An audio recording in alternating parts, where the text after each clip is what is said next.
处理几十万张 MRI 灰环在手动标注，医院拥有海量电子病历，却不知如何转化为临床预测模型。今天，我们将为临床医师与开发者盘点最核心的医疗 AI 机器学识。Python 是机器学识的绝对主流，而在医疗影像领域 ，PyTorch 加上专为医学优化的开源框架 MONAI， 提供了丰富的 3D 网络架构与预训练模型，大幅降低深度学识的门题。对于基因体学与临床统计 ，R 语言与 Bioconductor 更是不可或缺的利器。训练模型前、饲料前处理是成败关键。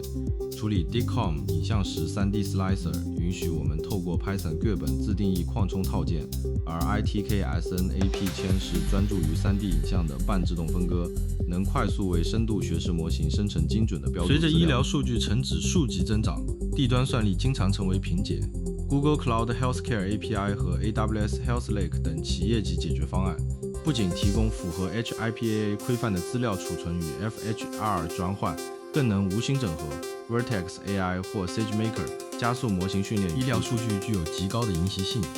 ，NVIDIA Clara 提供了联邦学识框架，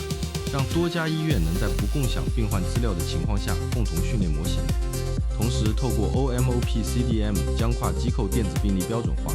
让大规模的多中心 AI 预测模型成为选择对的软体工具链，是释放临床数据潜力、推动智慧医疗的关键。如果你对医疗 AI 感兴趣，请订阅我们的频道，我们下次见。